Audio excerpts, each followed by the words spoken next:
This landlord thought he was lending a helping hand. He told me that he had problems before, and I knew his credit wasn't the best, but I was still willing to work with him because I saw something in him, ma'am. And I really wanted to help him out. You were going to give him a chance. But sometimes the hand that feeds gets bitten. The very first month, he was short on the rent. The sink was backed up, and it was a real bad sewer smell. I couldn't even wash the dishes in the front sink. I had to take all the dishes to the bathtub where we bathed. Did you threaten to beat him up and call your nephews? Your Honor, I did. You feel bad about it? Plaintiff Daryl Phillips is suing his former tenant for unpaid rent, damages, and related fees.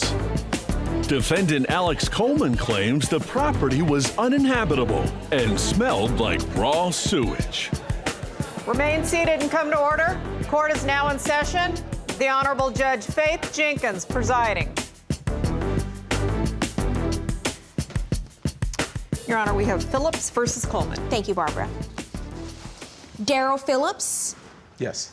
you are suing the defendant Alex Coleman Yes. for $5,543 for unpaid rent, damages, and related fees. And you understand the statutory maximum in my courtroom is $5,000? Yes, Your Honor. Okay, so I understand that Mr. Coleman was a tenant of yours for a while, and you say he failed to pay rent. Yes. And other expenses. Yes. Okay, so why don't we start from the beginning and you tell me what happened? Well, Your Honor, I met Mr. Coleman around about April 2013. And very good young man, I thought he was ambitious. He was working for a cable provider. So he was selling me some cable. So anyway, in that process, we got to conversing about our backgrounds. He told me about losing his parents, and I was sorry to hear that, and some of his struggles he was going through. I grew up in New Orleans, inner city. I was a former gang member. My mother got me away. I joined the Marine Corps. Well, I didn't join. She sent me to the Marine Corps. But anyway, I wound up going to the Marine Corps. I was an enlisted guy, became a warrant officer. Then I became a regular commissioned officer. Got my degrees in there, associate degree, bachelor's degree, master's degree. Now I'm working on a PhD. Wow. And I saw a lot of That's potential in this wonderful. young man. He was raising a non-biological son. He told me about that, and I thought that was good because a lot of young guys today don't take responsibility. Right. So, I said, I would give you a chance based on my background. I'm for the underdog, always.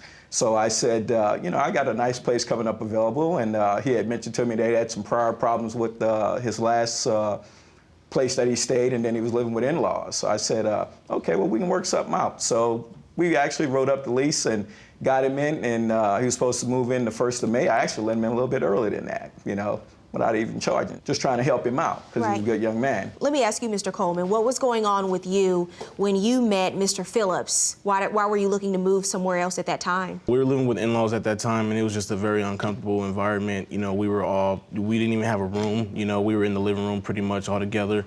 And I was working full-time at that time, 6 days a week, and I was paying them about $400 a week just to be there because the people that we were living with, they weren't doing too well themselves. So, like Mr. Phillips said, we met late April. Do you have a copy of the lease, sir? Yes, ma'am, May I see it, please? So you move in, and how much do you agree to pay in rent?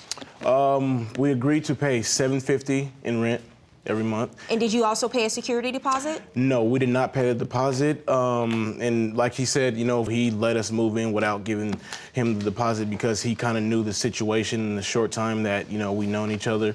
So he moves in, your two-bedroom, two-bathroom condo, and is this a place that you've owned for a while and you rent out? Owned it for a while, rent it out. Usually, my tenants I'm very selective about. In 20-something years of doing real estate, ma'am, I only had 2 evictions, So you didn't have him provide references or a credit check or any of the things you normally do when you have people move in? Ma'am, he was honest with me. He told me that he had problems before, and I knew his credit wasn't the best, but I was still willing to work with him because I saw something in him, ma'am. And I really wanted to help him out. You were going to give him a chance? And I was going to give him a chance. Okay. Not everybody give everybody a second chance, but I wanted to do that. So the very first month, he was short on the rent. And then we got to the next month. They were short again. Did you say you were paying $400 a week at your in-laws or $400 a month? No, at that time I was paying $400 a week. So you go from paying $1,600 a month to not being able to pay a security deposit and only paying $200-300 a month towards rent with Mr. Phillips. I know how that sounds. It sounds real silly, and in a sense it is. Well, because it doesn't make a lot of sense, and usually when it doesn't make a lot of sense, it's because it's probably not the truth. Okay, well, maybe it wasn't exactly $400. It was around that area that we were paying. And I told Mr. Phillips what we were paying. while we were staying there, but when we moved in, before we got to the next month, there was actually some problems with the plumbing. And as you know, so at that time I was still paying him, and he said, "Hey, I'm gonna get somebody in there." What was the issue? Well, the sink was backed up, and it was a real bad sewer smell. It came to a point where I couldn't even wash the dishes in the front sink. I had to take all the dishes to the bathtub where we bathe. Coming up, Judge Faith hears some shocking facts. Did you threaten to beat him up and to call your nephews? Your Honor, I did. I thought he was gonna hit me. You know, I was getting ready to almost defend myself. I didn't know what he was capable of. Everybody in the house was like, what's going on? They could see something happen, obviously bad. And I say, Mr. Phillips, he's acting real crazy. He got in my face. And so he starts threatening my whole family. Plaintiff Daryl Phillips is suing his former tenant for unpaid rent, damages, and related fees. Defendant Alex Coleman says he didn't pay rent because there were serious issues with the plumbing. The sink was backed up, and it was a real bad sewer smell. It came to a point where I couldn't even wash the dishes in the front sink. I had to take all the dishes to the bathtub where we bathe.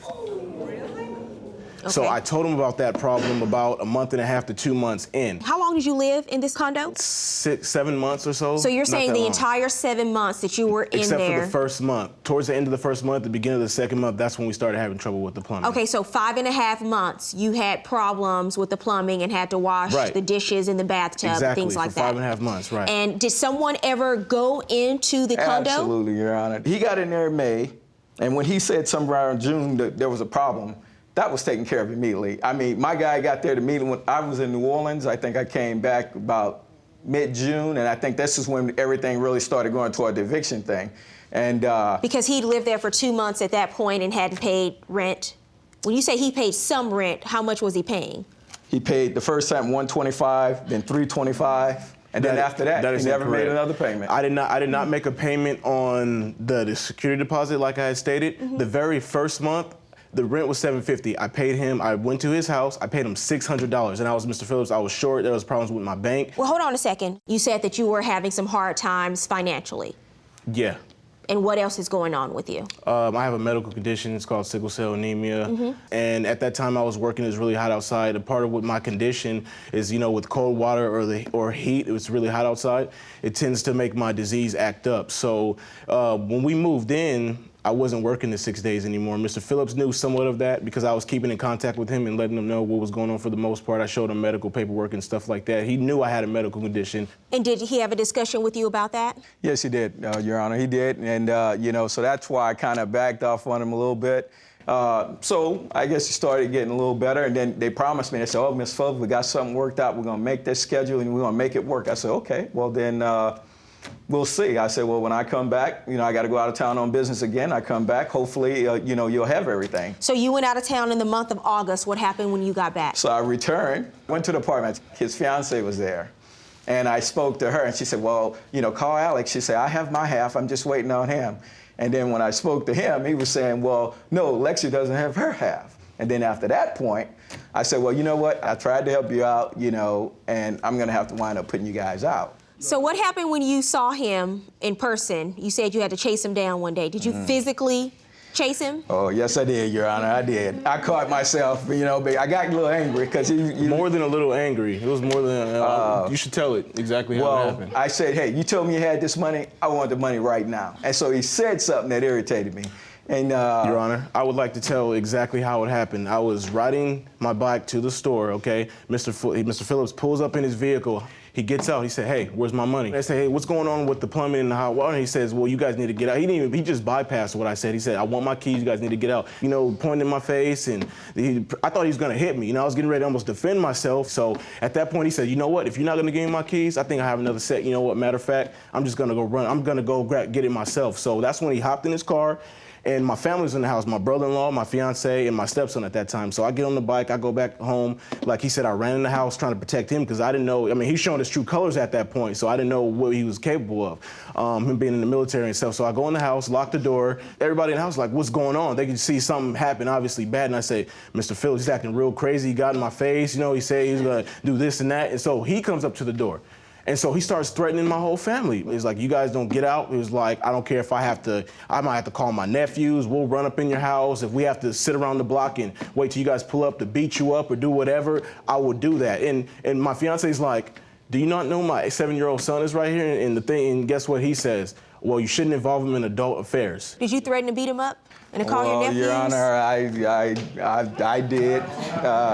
I was upset, Your Honor. You know, I had to calm myself down. He was calling us deadbeat tenants, and you know, being a deadbeat, owner or whatever you want to call it. Like, that's not how you conduct business. You know, he's saying he has PhD, this and that. That's good and everything, but yet you stoop to, you know, somebody else's level and act like you're from the streets and threaten the family, you know, because of money, which is understandable, but that's not how you conduct business, and that's exactly what he did. And he knew he was wrong, because after that day, we did not hear from him for 3 weeks because he knew he was wrong. You feel bad about it? I did feel bad about it, Your Honor. You sort of resorted to that thug life for a second? Absolutely, absolutely. And you know what, Your Honor, the bad thing about it is I could have did something that could have got myself in, you know, quite a bit of trouble. But I caught myself. I did calm down, and I just said, you know, I'm gonna leave it alone. But most of my tenants, my average tenant has been in my places, my rentals I have for over 10 years with no complaints. Most of the reason why he was not getting the money was because I was sick a lot of the time. Right, so the real issue, so the real issue wasn't the hot water, I'm assuming, or the plumbing. That was an issue, because it was an issue, but was the place in such poor condition that you deemed it to be unlivable, because you managed to live there for 7 months, Your Honor, and we had nowhere else to go. When you left, did you get evicted or did you leave on your own? No, we were evicted. Where are you living now? Right now I have my own place. How much are you paying in rent? $750.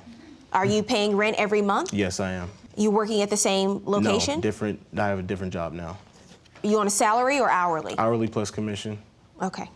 And you're a lot better than I was doing. And I take it that your health is better? A lot better. A lot better. That's good to hear. I have some concerns about what he's telling me about the plumbing and the hot water. What was the issue with it?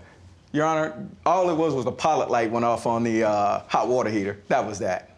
The problem. Do you have any proof of anything you're saying about the plumbing or the hot water? I don't have any proof, but he knows about it. And that was just a pilot light. And the drain issue was resolved when my guys went over there and unclogged it. But they trashed the place, Your Honor. That passive-aggressive behavior. That's not necessary. Coming up on Judge Faith. It's one thing if you don't have the money and you're down on your luck, or you're sick and you're not feeling well, but it's another thing for you to disrespect and not take care of someone else's property.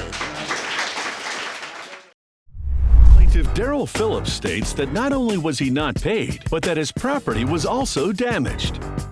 Defendant Alex Coleman claims he didn't pay rent because raw sewage backed up the sink, forcing him to wash dishes in the bathtub. They trashed the place, Your Honor. That passive-aggressive behavior. That's not necessary. Your Honor, I submitted some pictures to the court, and if you would look at those pictures, well, let me see the photos. Appalled.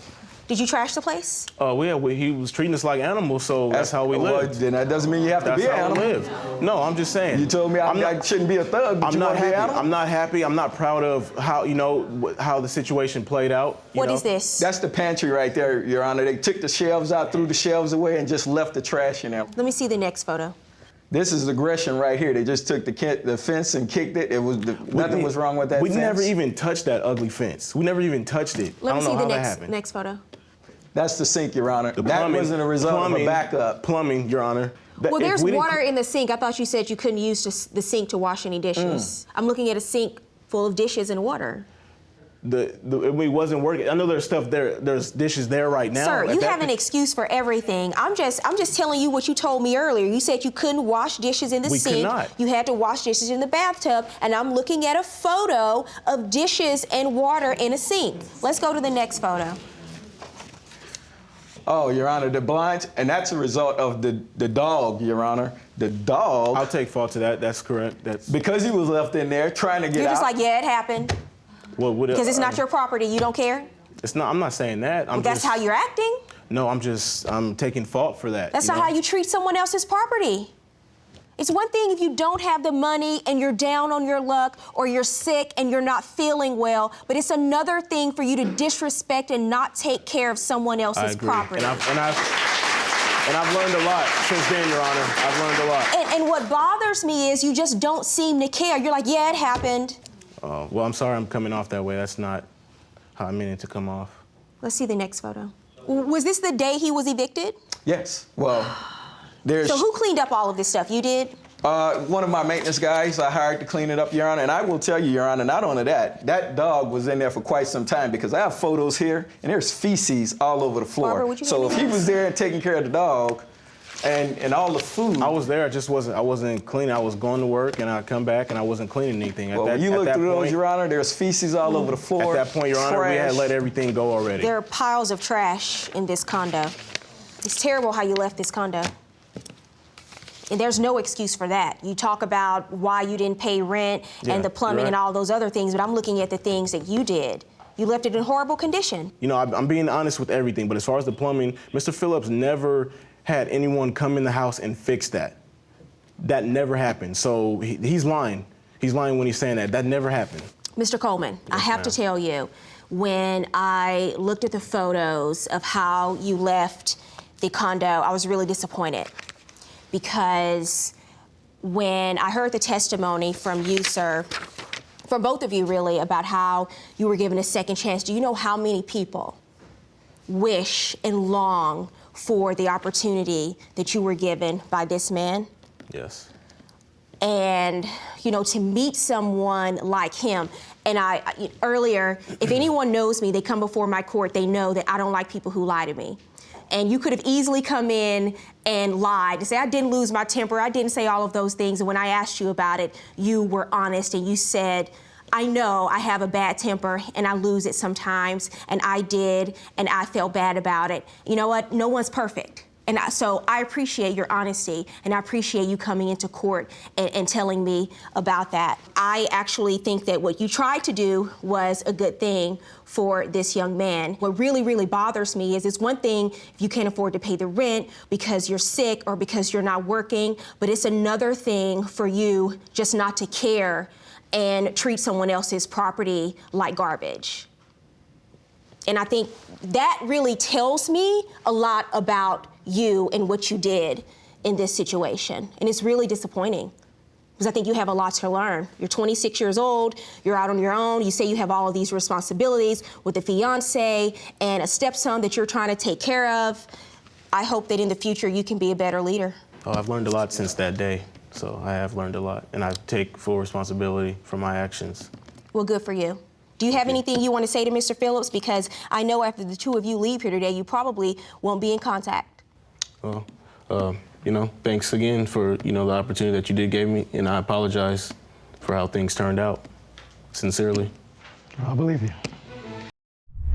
And now, Judge Faith rules. So here's what I'm going to do, sir. In looking at the estimates that you provided me and the receipts you provided to the court for damages, $1,448 in damages, I'm going to order you to pay that based on the photos and the estimates you provided to the court. In addition, I'm going to order you to pay 4 months of back rent at a rate of $725. He doesn't have a lot of money. 4 months is what I'm going to order him to pay in back rent. So my total judgment in this case, I'm ordering you to pay him $2,900 in back rent, in addition to $1,448.50 in damages, for a total judgment of $4,348.50 verdict for the plaintiff. Good luck to both of you. This landlord seeks damages after these tenants left his apartment a mess. I spent $1,300 to get that place ready just for you to throw me out on my ear. I'm shocked and appalled. I emailed him immediately. We have the email here that asked for the papers from the walkthrough, and we were denied. We were told that we would only be sent an invoice. I want you to address me and not Mr. Fanicola. You understand? Can you do that? Speaking out in court can have its repercussions. Stop it. Here's the check, though. I paid the rent one night. You have this lawyer thing going on in your head. I do consulting for public works. I'm being railroaded here. You know what? Let me tell you, you better turn it down. Okay. You better turn it down right now. This is not law and order. Listen, you may play a lawyer in your life, but I'm a judge. Plaintiff Drew Fantacola says he rented his apartment to the defendants for 3 years, only to find it flooded and needing repairs when they decided to move out. He says it was in horrible, disgusting condition and is suing for damages to his property. Defendants Stanley and Aaron Clark say they were great tenants and that the plaintiff asked them to move after they had an altercation with a neighbor. They claim the plaintiff is responsible for the damages because he neglected necessary repairs. They are countersuing for defamation of character. Remain seated and come to order. Court is now in session. The Honorable Judge Faith Jenkins presiding.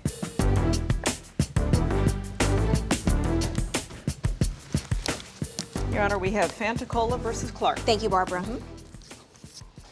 Drew Fantacola? Yes. You are suing the defendants Stanley Clark and Aaron Clark for $7,473 for property damages you say they caused when they leased property from you? That's correct, yes. And you are countersuing for $5,000? Yes, I am. For harassment, defamation of character, your security deposit, and legal fees? That's correct, Your Honor. Okay. What kind of property do you own, and when did the defendants move in? So I own a fourplex apartment complex in Arcadia. Okay. I've owned it for 17 years. I take great pride in being a landlord and try to accommodate the tenants as much as I possibly can. I bring the tenants Christmas gifts. I personally deliver and drop off a Christmas gift every year to the tenants. I've never raised the rent on any tenant in 17 years I've owned the apartment complex. In February 2011, I rented the apartment to Stan and Aaron Clark. This is a condition, pictures of the condition of the apartment. Barbara. That it was in immaculate condition. These The are carpet photos of was- the apartment before they moved in? That is correct. Okay.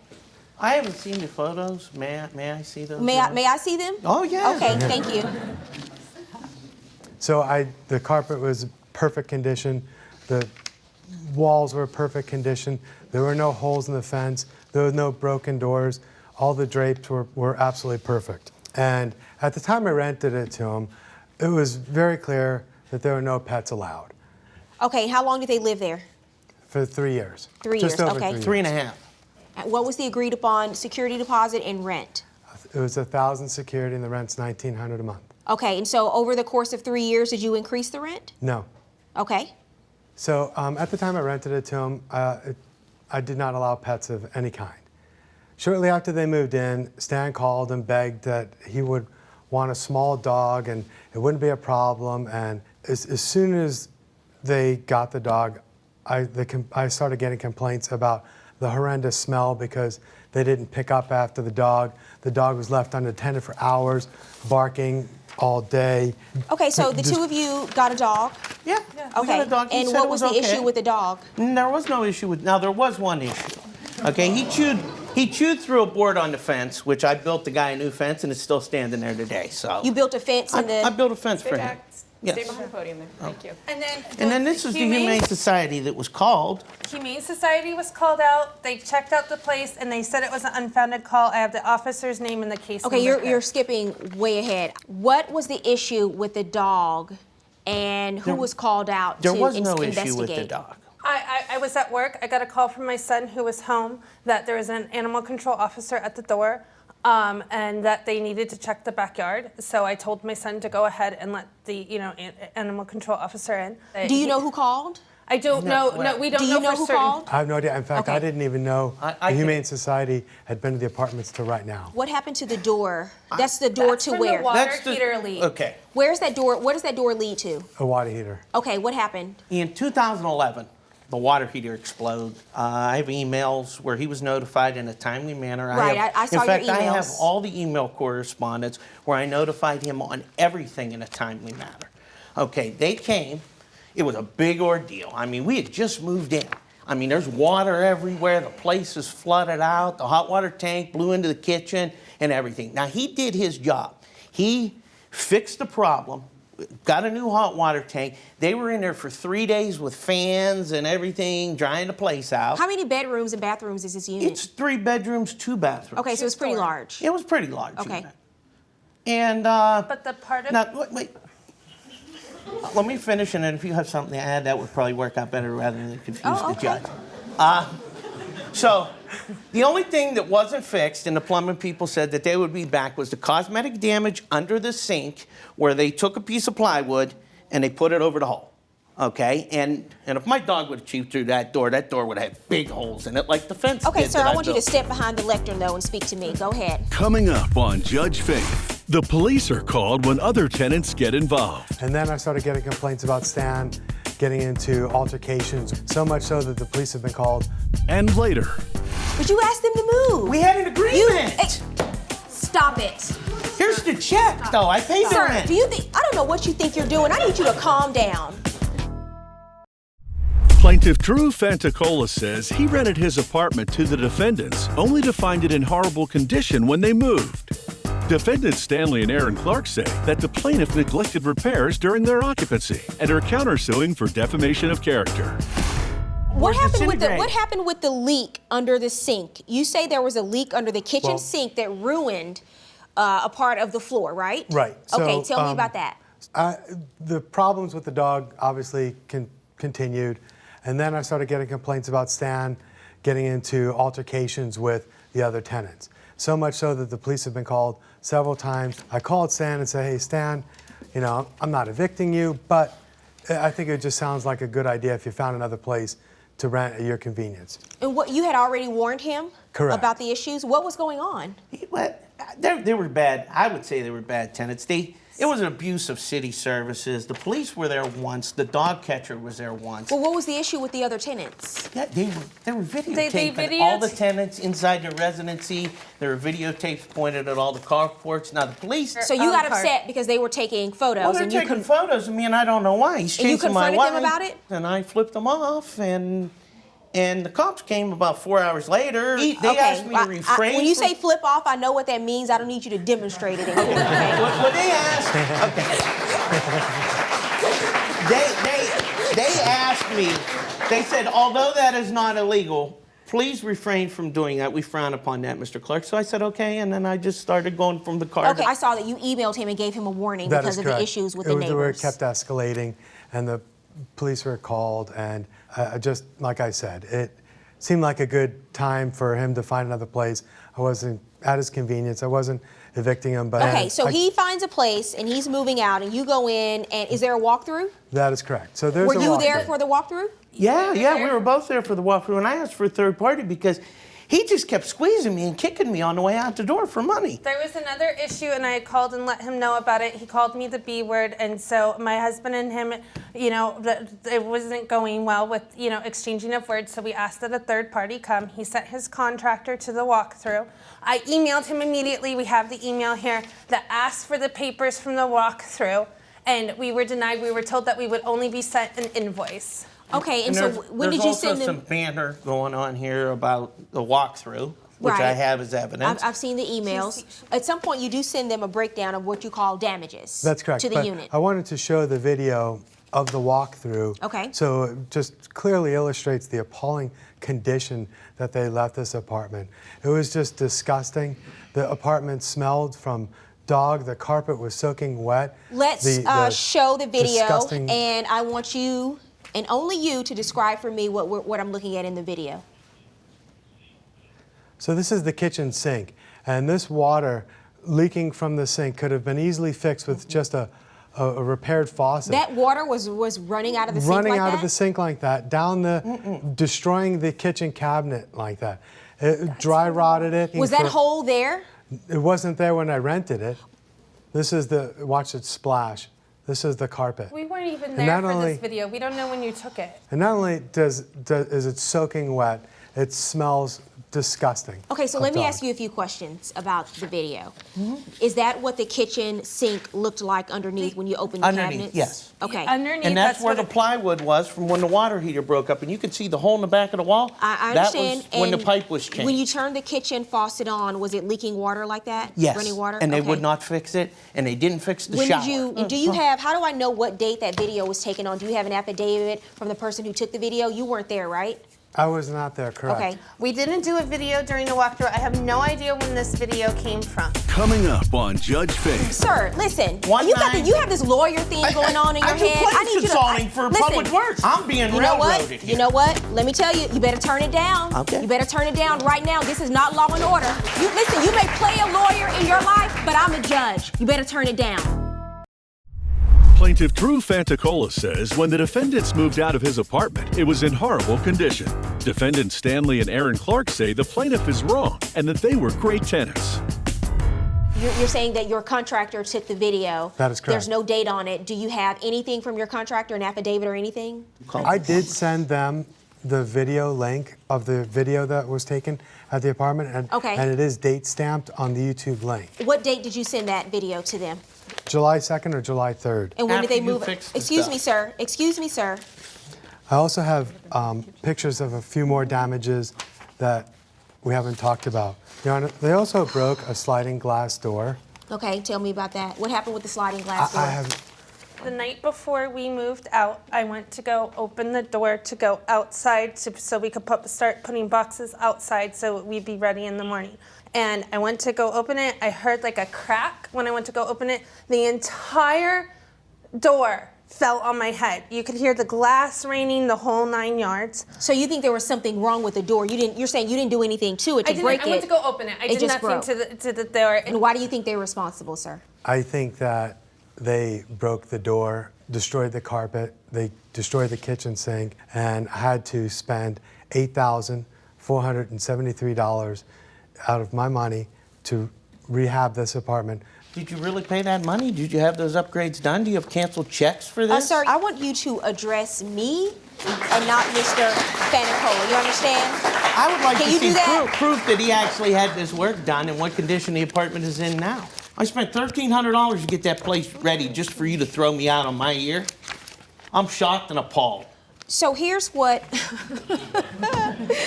Okay. So here's what we have here. There's an expectation that when someone lives in a unit for 3 years and they move out, you're going to have to do some maintenance, right? Correct. That's just one of the duties of a landlord. That's correct. And my concern is when I look at your list of damages, you've clearly included things that they should not be paying for. The light bulbs are out in the bathroom and in the kitchen. They shouldn't pay for that. This is something that's ordinary wear and tear. Light bulbs may be out when people move out after they've lived there for 3 years. And my concern is because when you have real damages, but you try to sort of sneak in all of these other little things that they shouldn't be paying for, you sort of muddy the waters, and I have to look at everything you have on here with a higher level of scrutiny because there are clearly things you've included on this invoice that they should not be paying for. My favorite was water spots on the windows from his sprinklers on the outside. The water spots were good. That was best. Hats off to you. When he gave 30-day notice and only paid for half of that month. But you asked them to move. We had an agreement. Stop it. Here's the check, though. I paid the Sir, rent. I don't know what you think you're doing. I need you to calm down.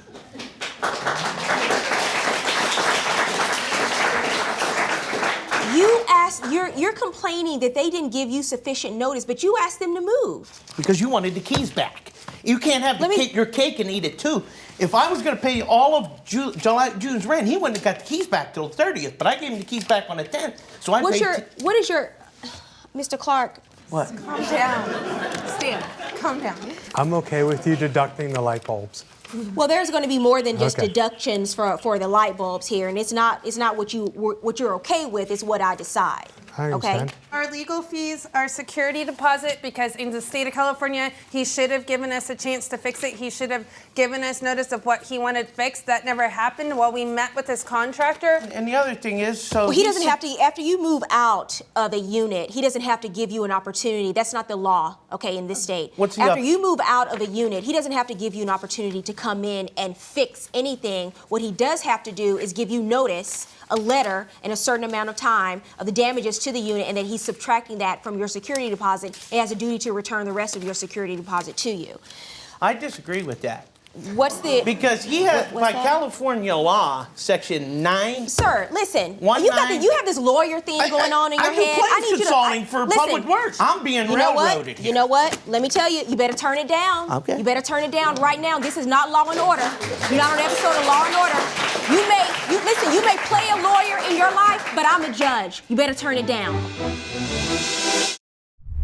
Now, Judge Faith rules. Okay, Mr. Fanicola, you made my job more difficult than it should have been with this case today because of the way you measured damages in the unit after they vacated the unit. And you provided me with a list of more than 30 items you say were damaged or that they should have to pay for. And I went through this list and, I made the comment, used the light bulbs as an example earlier, and I heard and detected your sarcasm when I used that as an example, but it is only an example of a number of things on this list you're charging them for that they shouldn't be charged for. You charge them for cleaning the water deposits off of the windows. They've lived there for 3 years. You don't think you're gonna have to clean the windows after they leave? You basically went through and every minor thing you could possibly charge them for, you did. And after a person lives in a place for 3 years and you're preparing it for a new tenant to come in, you're going to have to do some maintenance. You're going to have to do some upkeep. There are things that you have to pay for out of pocket. That's what landlords do. That's why a lot of people don't want to be landlords. Because when people move out and other people move in, you have to go in and assess what's beyond normal wear and tear, and they should be responsible for, and then the things that you have to pay for by virtue of doing your job and keeping up an apartment by virtue of you being a landlord. So what I did is I went and pulled up the video on YouTube that your contractor filmed, and the video was taken no more than 2 weeks after you moved out of the unit. And I don't think that the plaintiff or his contractor went in and created some damages just to try to conspire and pin that on you. I think the video tells a true and accurate story of the condition and the way you left the apartment in. And here's what I've decided based on looking on the video. And the carpet, for whatever reason, 2 weeks after you moved out, was completely soaked and ruined. So I'm going to order you to pay for the carpet to be replaced. I think it has to be replaced based on what I saw in the video. In addition, the damages to the kitchen as a result of the leak in the kitchen, based on what you have submitted, sir, I'm ordering them to pay you to replace the faucet and to rebuild the kitchen cabinet, which was completely ruined because of the water. And I came up with a figure of $2,600 in damages, $1,000 for labor. You already have their security deposit, which was $1,000. So I'm ordering them to pay you $2,600. You're not getting your security deposit back. You have a counterclaim for harassment and defamation of character. That is dismissed. You haven't proven any harassment or defamation of character. My judgment is for the plaintiff in this case. I'm ordering you to pay him $2,600 in damages. Verdict for the plaintiff. Thank you, Your Honor. She rented a house to her ex-lover, and then his kids trashed it, leaving her with a big bill. This is the reason why you don't do business and friends. I informed Shanika that they moved in. Nobody is to move in without my consent. I moved her in anyway with the kids, because So you're just like, forget the contract. And later, they were best friends until they came to blows in the front yard over a woman. I ended up with a big black eye. I got this scar right here on my nose. I have scratches on my face and on my arms. Right here, that's where he bit me. Those photos, Your Honor, are enhanced. I see a lot of blood on these photos. I don't think he added blood to the photos. Plaintiff Shanika Frazier says her ex-lover rented a house from her, then broke the lease 5 months early, leaving her home in shambles. She's suing for unpaid rent and property damage. Defendant Marcus Prim says Shanika got jealous and raised the rent when he moved his new girlfriend into the home, forcing him to move early. He's countersuing for defamation of character. Remain seated and come to order. Court is now in session. The Honorable Judge Faith Jenkins presiding. Your Honor, this is Frazier versus Prim. Thank you, Barbara. Shanika Frazier? Yes, ma'am. You are suing the defendant, Marcus Prim, Yes. for $4,793 for unpaid rent and property damages? Yes, ma'am. And you are countersuing, sir, for $1,000 Yes. for defamation of character? Yes, ma'am. Okay, we'll start with you, ma'am. Tell me how you know the defendant. I know the defendant. I met him in the early 90s, maybe like 92, 93 sometime. We all grew up together. He was popular in school, popular with the ladies, popular just around the neighborhood. He just knew a lot of people. Popular. Your ladies' friends, sir? Just popular. Mainly with the particular ladies. reason? Mainly Okay. with the ladies, okay? Why were you so popular with the ladies? Swag, I guess. Okay, okay, all right. sorry. If you have to say so yourself, right? Yeah. Okay. We used to kind of kick it, date on and off back in the days. So you kept in contact, and then eventually you learned that he needed a place to live. Exactly. And how did he come to rent out this? Was it a house? Yes. Okay, what kind of house was it? How many bedrooms and bathrooms? It's a 2-bedroom house. Shoebox. Okay. And did the two of you sign a lease? Yeah. May I see it? Yes, ma'am. And so when did you move into her place? When did you start leasing? July 1st. Okay. And it was a 1-year lease? Yes, ma'am. And how much did you agree to pay in rent each month? $600. So what happened after he moved in? So I told him, I say, well, look, I'll rent you the house for $600, but don't come, if you and your girlfriend get back together, don't move her in. And then You didn't tell me that. He got a ton of kids. You did not tell me that. So you have some concerns about him moving people in. Yeah. So you specify in the lease what? Nobody is to move in without my consent. If somebody do move in, then I will raise the rent. I will raise the rent. I told her that my wife now and my 2 boys at the time was moving in with me. How long did you live there before you told her that? Maybe a month. She's not saying you didn't tell her. She's saying she didn't consent to it as per the lease, as is required by the lease, right? Yeah. Okay. Well, I moved her in anyway with the kids, because So you're just like, forget the contract. They would have been homeless if I wouldn't have did that.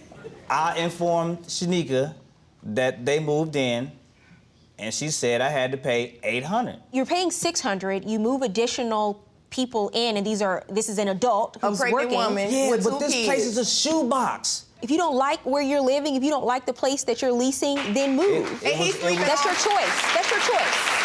And you have a choice. He's sleeping on somebody's couch, and he's getting got out of $500 a month. I give him a whole shoebox. Okay? Okay, so you go from basically a corner to a shoebox, and you still not happy for the same price. So what happened? You said he ended up breaching the lease and leaving early. When did you move out? February 2014. Okay, so you were there for 6 months approximately. Yeah. One of our friends again told me, like, him and his girlfriend, him and his wife moved or whatever. So I'm like, they moved. So by the time you found out he'd moved, they he was already left. moved, and when I went over so there. So why'd you do that? Why did you tell her you were leaving? I don't know. I can't even explain that. I just wasn't finna pay $800 for a shoebox no more.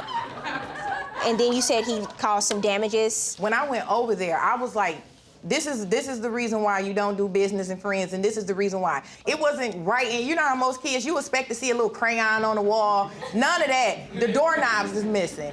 Cabinets dangling. Where's the big boys? I got the pictures. Let's see the photos. I didn't tell you I fixed it, though. Okay, so what is this? This is the bathroom. That's the bathroom door. You see it got a hole right on the bottom. I'm not finna do that. That's the doorknob to the bedroom. Did you cause this damage? My kids, not me. That's the vanity. What happened to the vanity, sir? That's just old. My kids wasn't even, I can't even explain that. I ain't never even seen that. No disrespect, because I love kids, but are they monkeys? Why do they keep swinging off of stuff? What is they doing? So let me ask you this. He breached the lease, and he moved out early, Yes, 6 months early. Yes, ma'am. So you're suing him for the remainder of that would be due on the lease? The 5 months, ma'am, yes. 5 months, yes, okay. And the property damage. Let me ask you this, because when someone moves out early, you as the landlord have a duty to mitigate, and that means you have a duty to make an effort to find someone else to release the place in a reasonable amount of time. Did you find someone else to release it? No, because because I didn't never knew. I thought it would probably be his, to find somebody to complete his lease. I didn't think that I would have to go and find somebody to complete his lease.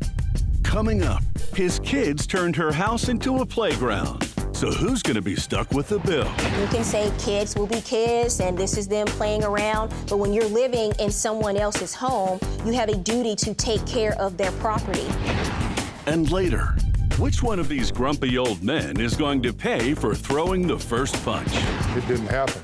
He knows it didn't happen. There's one way to settle this. If we could both take a lie detector test, and we'll find out who's telling the truth. I am the lie detector test. That's my job. That's what I do, okay? Plaintiff Shanika Frazier says Marcus rented her house, caused extensive damage, and broke the lease 5 months early. She's suing for unpaid rent and property damage. Defendant Marcus Prim says he was forced to move when Shanika raised the rent on him without warning. He's countersuing for defamation of character. What's your counterclaim about? Your counterclaim for defamation of character. How does she defame your character? Running around in the streets, saying you this owed about rent? me. And saying this, you owed money? Telling the truth no, about and him. probably other stuff. I heard lots more stuff. What did you hear? Oh, he's homeless. Yeah, I let him move in just to help him out, and that's not right. Okay, so that's the basis of your counterclaim? Yes. Okay, all right. Here's the situation. If you have a contract, you said you read it, you said you understood it, you agreed to it, you signed it. Frankly, when you moved your girlfriend in, that was the breach of a lease right there. But she just went along with it. And all she asked is for you to pay an additional $200. I think that's reasonable for if you move in your girlfriend and 2 kids, I think it's reasonable for you to pay an additional $200 in rent. I don't think she was unreasonable in making that request. You do have a duty to mitigate, and that means you have a duty to try to find someone else to move in the place and start paying rent. But since you didn't do that, I am going to order the defendant to pay you 2 months rent. $1,200 in back rent.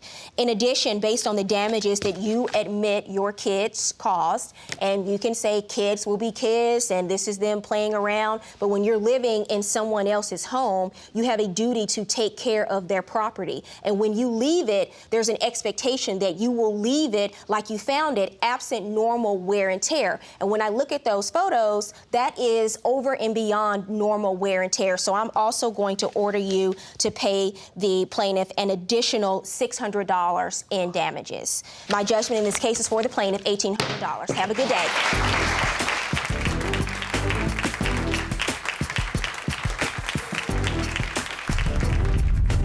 Plaintiff Alfred McGowan says his neighbor had an affair with his ex-wife and then physically attacked him in the front yard. He's suing for medical bills and pain and suffering.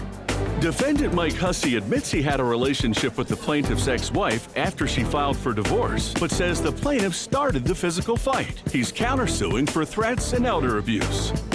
Alfred McGowan. Yes, ma'am. You are suing the defendant Mike Hussey. Yes, ma'am. For $10,000? Yes. And you are countersuing for $10,000. Yes, ma'am. And you both understand the statutory maximum in my courtroom is $5,000. Yes. Yep. We will start with you, Mr. McGowan. Tell me what's going on here.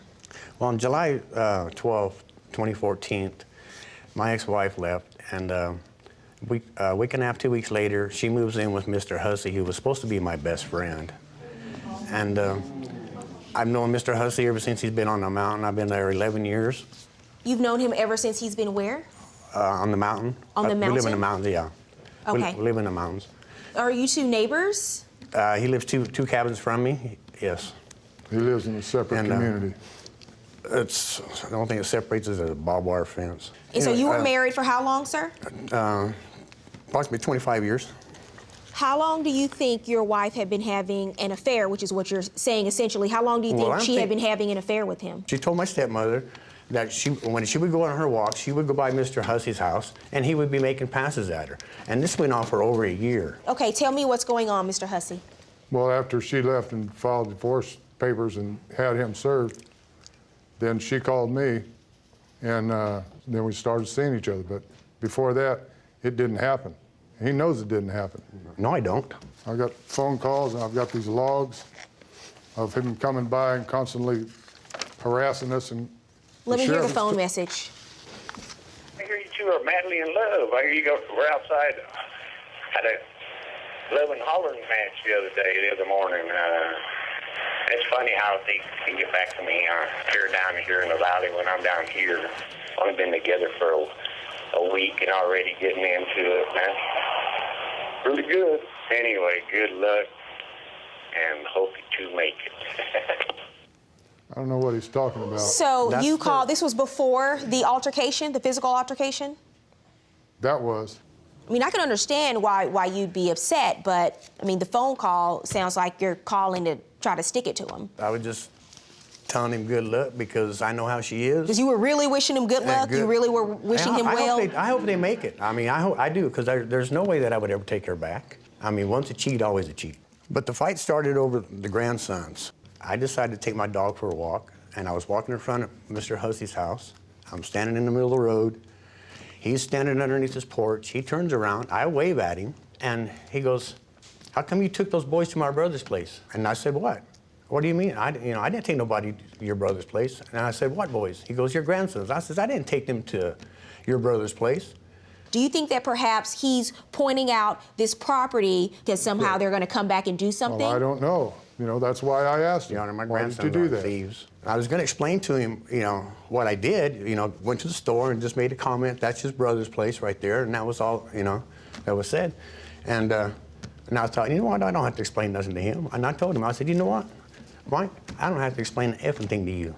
Let me hear from you, Mr. Hussey. Tell me your version of this. You are standing on your porch? On my porch. Tell me what happens. He comes by and he says, how do you like me now? What is he referring to when he says that? I don't have no idea. It's just another part of harassment. He'd been by and walking by and driving by and yelling slurs. So anyway, he said, and then he says, I don't have to explain anything to you. If you don't like it, come out here and do something about it. No, he did not. So I went out to the street and I said, Wayne, you have got to stop coming by here and harassing me and threatening me and intimidating me.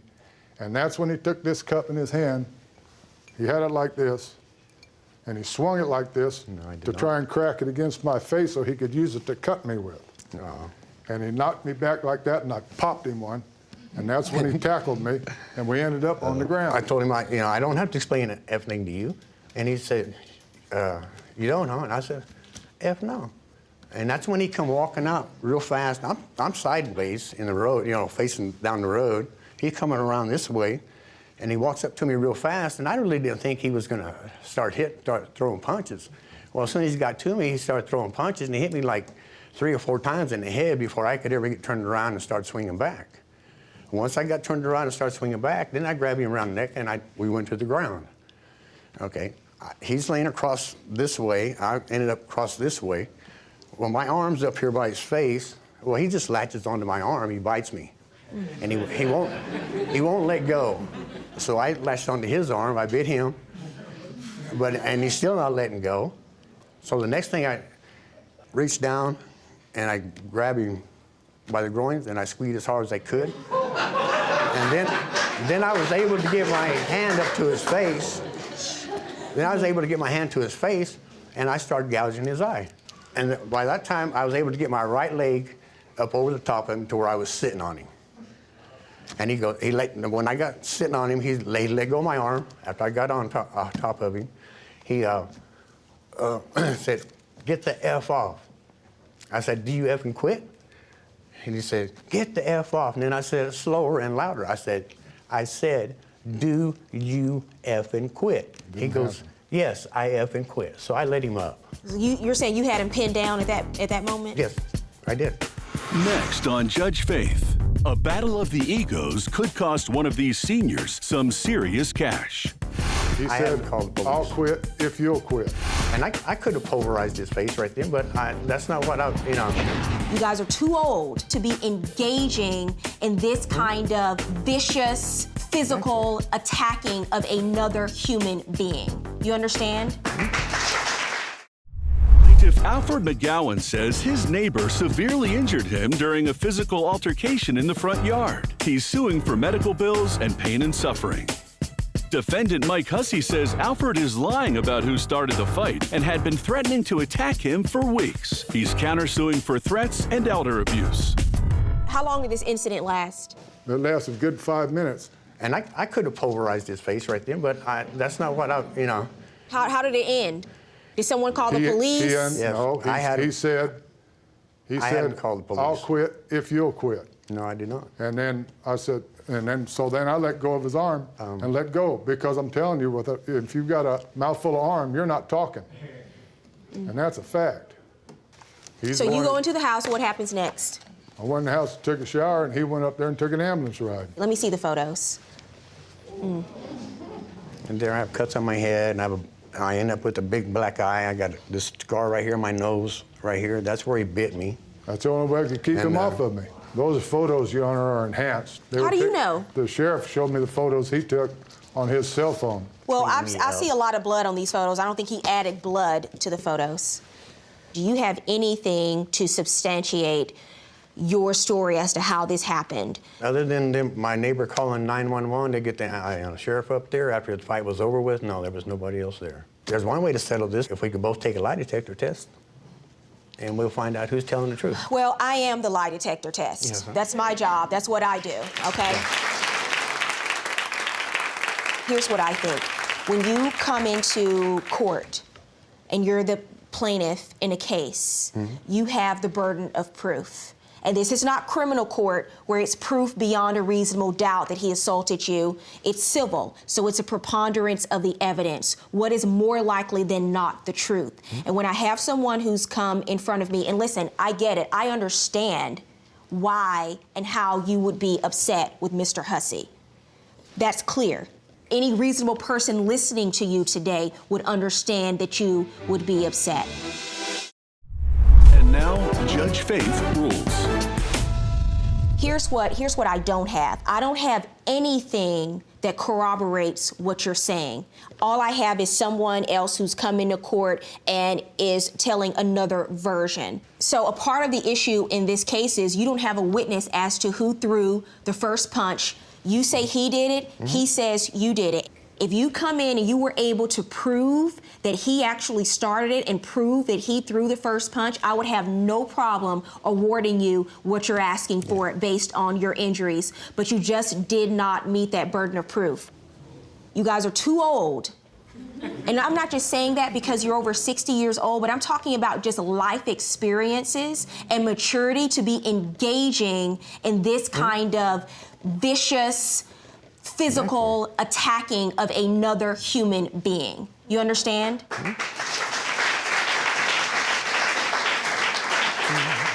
Your counterclaim is dismissed, sir. Your claim is dismissed. I can't do anything for you, but good luck. He says he installed expensive video surveillance equipment and now he wants to get paid. He emails me and say, I have a check ready this afternoon. I said, well, why don't you drop it in the mail? So Saturday came, I got nothing. Monday came, I got nothing. Tuesday came, I'm like, no, this guy didn't put nothing in the mail. So is the check on its way? What I found out is that there was a discrepancy in the address. Or will one of these guys give Judge Faith a reason to demand an instant replay? The old, oh, I put the wrong address on the envelope. No one's really going to believe that. That's as good as my dog ate the homework. Plaintiff Irvin Evans says he installed telecom and surveillance systems in the defendant's startup company and has not been fully paid. He's suing for the unpaid balance.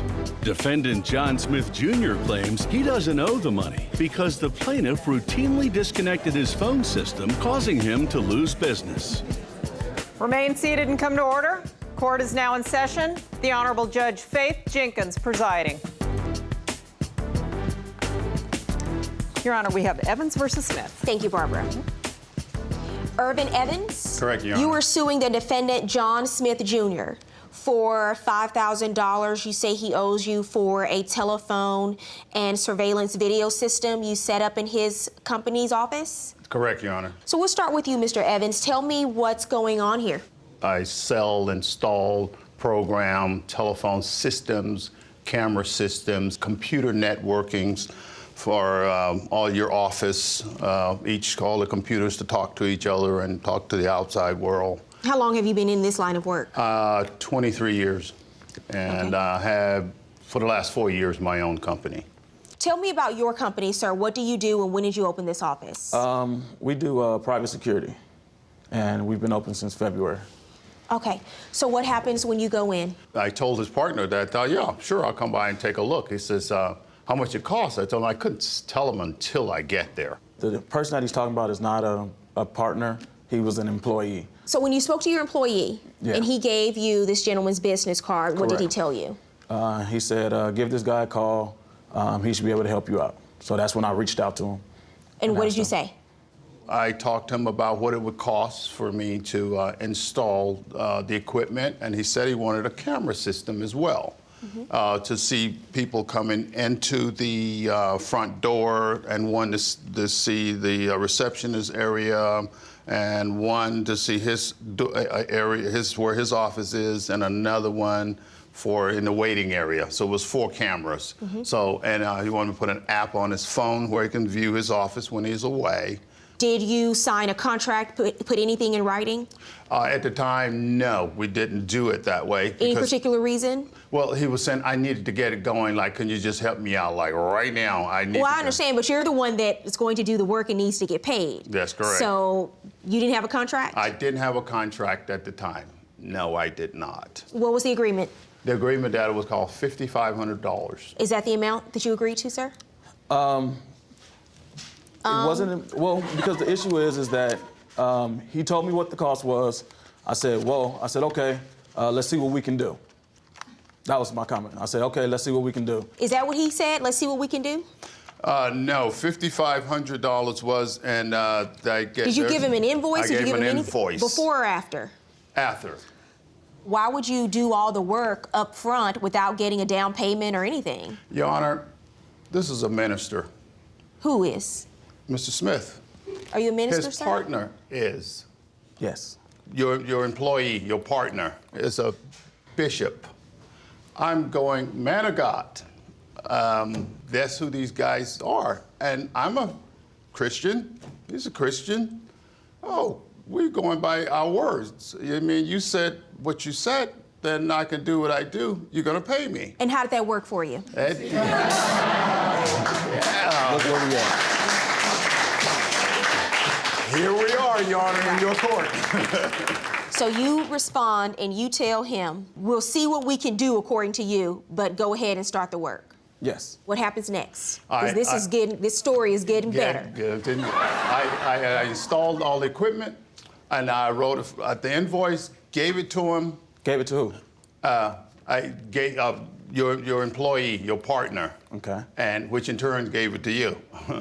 And did you receive the invoice? I never received the invoice, to be honest with you. To this day, you've never received an invoice? I received the invoice a few months later via email. But you knew you had the work done. Yeah, I knew and the work was installed, yes. and he needed to be paid. Yes. Go ahead, sir. And I installed it. I gave him the invoice, and immediately I was supposed to get paid in 2 or 3 days. How long did it take you to put everything in? 2 days. So you purchased those cameras and installed them? Yes, sure What about did. the phone systems? Did you purchase those too? Sure did. Okay. You set all of this up. You put the app on his phone. You're done. Your job is done. My job is done. Okay. Yes, fill out the invoice. His partner signed it and says you'll get paid in a couple of days. So 2 weeks went past, and then I'm thinking like, wait a minute. I started inquiring about the invoice. Oh, sure, be a couple of days. No problem, no problem. I got the no problem for another couple of... Were you speaking to him directly? Not at all. No, I wasn't. Not at all. Not at that time, because his partner was answering. We was doing Where's phone. your partner today, or your employee today? No longer with us. Why is that? Oh, Judge, if I have to go through it, we'll be on another court case. So he was fired? Yes. Coming up on Judge Faith. Was Irvin following security protocol, or was John eavesdropped on by Big Brother? Almost every other week, all my red lights would be flashing because there was no phone system on. But then he would say, hey, I can keep doing this. You will never be able to run your business. You won't be doing anything because I have access. You cannot just access and look into someone's offices any day, anytime you want to. That's unlawful surveillance. Plaintiff Irvin Evans says he completed an expensive install of a telecom and surveillance system for the defendant, and now he wants to be fully paid. He's suing for the unpaid balance. Defendant John Smith Jr. claims he doesn't owe the money because the plaintiff has been remotely accessing his security system and interfering with business. When do you start talking to him? He asked me to send him the invoice. Send me the invoice. I asked for the invoice because I had never seen it.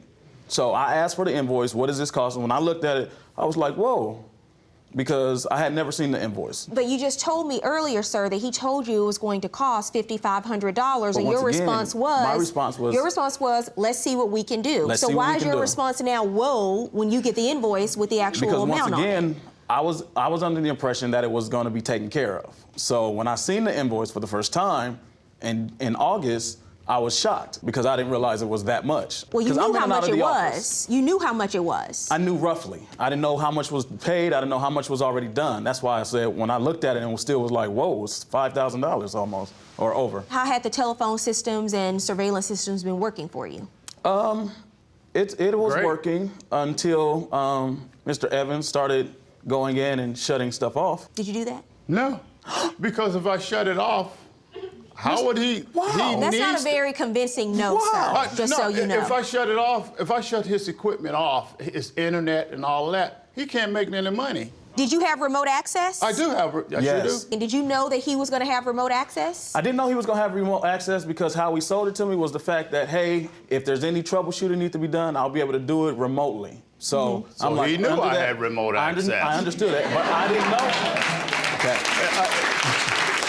Your Honor, So the But I remote didn't access, understand. the remote access was for troubleshooting only. Only, yes, troubleshooting, because there are adds, moves, changes that needs to be done. I don't have to come over to his office to do that. I can log in and do it right there, right like that. But you say he took it a step further. Man, he took it a and step further. Almost every other week, coming into the office, all my red lights would be flashing because there was no phone system on. And I would call him like, hey, hey, hey. But then he would say, hey, I can keep doing this. You will never be able to run your business. You won't be doing anything because I have access. Did you say that, sir? No, I did not. What did you say? What did you say? I would always tell him I need my money. Yes, I would call him. Yes, and when I went over to he told me his internet is down. I went over it a couple of times. Once I went over. You know why it was down? Because he turned it down. I went over. He didn't pay the bill. He never paid time. So just say you turned it down. So say you turned it off. You did whatever you wanted to do to interrupt the service. I could have, but I didn't interrupt his service. I don't believe you. I don't believe you. Your Honor, right now I got one office in my office that still ain't up running.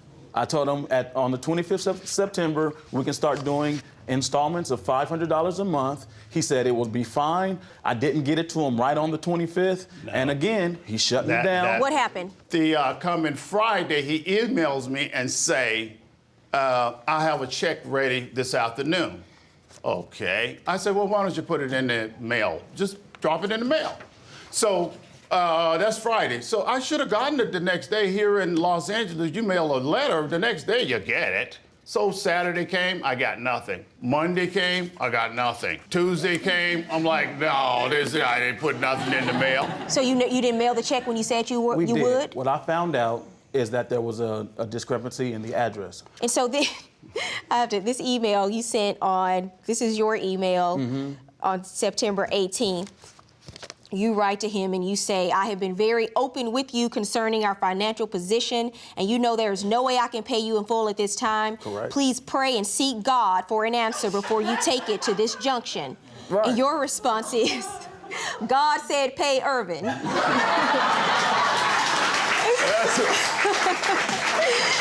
know, God said pay Irvin with thunder and lightning behind it. I prayed and God said with thunder and lightning behind it. That just. All right. That's what he said? He said with that. Right. And so, because what I see here, I'm going to tell you what I see here. I see in these emails, it looks like you're stringing him along, because on numerous occasions you tell him that you're going to get him this check. This check is in the mail, and it's not coming. It's not arriving. If you say, after not paying for all these months, and you say you put a check in the mail and it doesn't come, the old, oh, I put the wrong address on the envelope, no one's really going to believe that. Well, That's as good as my dog ate the homework. That's You know what I'm saying? Right. You submitted some evidence you want me to see as well. I did. Oh, what is this a photo of? That is his office that's showing his reception area. How do you have this photo? Tapping into my stuff again? No, Your Honor, when I log into it, I can take pictures. But for what? I can log into it. But for I can what? call into his. Why is he taking pictures of what's going on in my office? How can you see what's going on in his office? Your Honor, on my cell phone, when I set it up, I had to put the app on my phone to make it work correctly. Then I put it on his phone. I know the IP address of all my clients. It's normal. Do your clients know that you're looking in their offices? Yes. Probably not. At any given, did you know? No. No, Your Honor, this is a shock to me. Why are you taking photos of the inside of his office? I need evidence to show that I installed this equipment. You have an invoice here. Yes. You have the emails, the agreements. But my question is, why do you have access to look inside of their offices? It comes with the territory. No, it doesn't. I have the IP address. No, it doesn't. I have the IP address of all my clients. No, let me explain something to you. Because you install is this what you do for all of your clients? Yes. You have access and can look into their offices? I can look in the office, I can log into their computer network. Do your clients know that you can look into their offices? Yes. But this one doesn't. That too. You know I didn't know. He do know. He did know. Oh, but he do know. Because I know now. If I need to change a name on a telephone, if a new employee comes or don't come in, I can. What's this photo, sir? That is that's one of the cameras that somebody walking in the door. And you took this photo on September the 16th? Yes. So you can go in at any point yes. and look at the people in his office yes. and look in the offices. I can do that. All my clients, I can do that. Did you know this? No. He do know. Is there a waiver signed or something? He do know. I put the app on his phone. There is a difference between you doing that and you putting the app on your phone for installation and you continuing to have access to look into the offices in his business, sir. You understand that unless you have, because this is almost a spy camera issue, because unless you have consent and the authorization of someone, you cannot just access and look into someone's offices any day, anytime you want to. That's unlawful surveillance. I understand that, but I don't think you do. My license gives me that. Absolutely not. Next on Judge Faith. I work for a security company. We monitors everybody's cameras. And the same thing with the cameras is the same thing with the phone system. How do you run a security company and you don't even know you're being spied on by the person who installed video cameras in your office? Plaintiff Irvin Evans says he installed office equipment for the defendant and has not been fully paid. He's suing for the unpaid balance.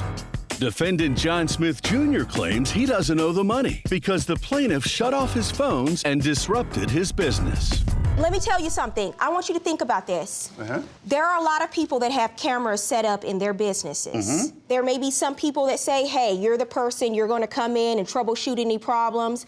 But for a lot of people, they would be very uncomfortable with you being able to look into their office while they're working at any time and anywhere, any place you want to from your phone. They have absolutely no privacy because you have unfettered access to their office. I find it hard to believe that people are agreeing to allow you to do that. Your Honor, I work for a security company. We monitors everybody's cameras. There's everybody's cameras on the walls here that we monitor. But that's a security company. People, listen. That is very different from him hiring you to set up cameras that he wants to monitor. He didn't ask you to monitor his cameras. That's correct, and I'm not monitoring them. Oh, well, yes, you are. I you have can the log pictures. into it, but I'm not monitoring. I have the ability to do it.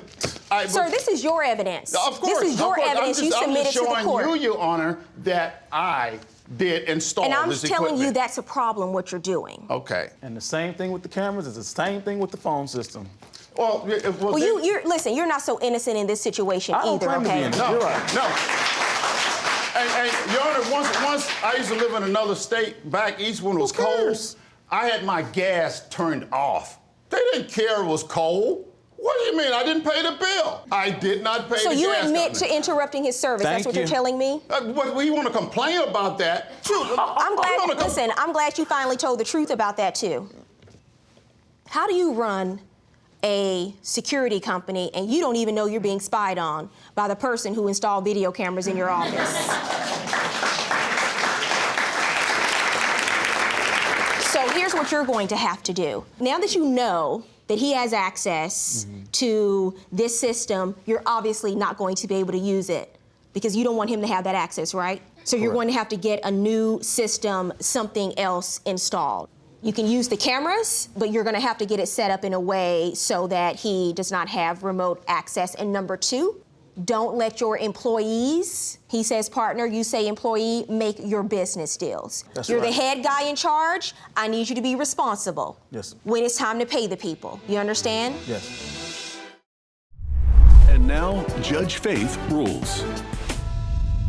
I don't want you to be out of pocket for the hard dollars here. Money spent on the phones, on the phone system, and on the camera system. And so in fairness, I'm going to order you to pay for the phone system that you have that you can continue to use, $2,400, and the camera system, $1,100, for a total of $3,500. I'm not ordering him to pay you for labor, sir, because I have serious questions about and I'm not saying that you are intentionally trying to do something nefarious, but I have serious questions about your business practices being unethical, if not illegal.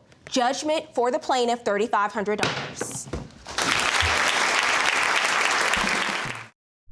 Buying an engagement ring online may make one of these couples pay the price. We never received the ring that you were supposed to design for us. You Because sent you us didn't something want it. wrong. They'll give you either the exact same ring, or we'll give you a store credit for the amount for anything in our store. And why wouldn't you give them a refund? Because of all the money that we had already put into this ring. Because of your own mistakes. And later, who's right and who's wrong in this fight over unpaid rent? Do you have a copy of the lease, sir? The one I tried to get in touch with my landlord to get it. It was really like she just gave me the runaround. I couldn't get a secure copy of the lease. So you don't have a copy of the lease? No. Also, it's kind of hard for me to pay rent and then also got to feed a woman that looks like Fiona from Shrek and then feed a man that looks like Shrek. I'm sorry, I'm not built out of money. Plaintiffs Karen Walker Harvey and Noelle Cruz say the engagement ring they ordered from the defendant's website didn't look anything like the advertised pictures and wasn't what they wanted. They are suing for the refund of an engagement ring. Defendants Alexis and Steve Bello say they offered the plaintiff store credit in place of a refund, but the plaintiff refused the offer. They claim the plaintiff posted negative reviews online and are countersuing for defamation of character. Remain seated and come to order. Court is now in session. The Honorable Judge Faith Jenkins presiding.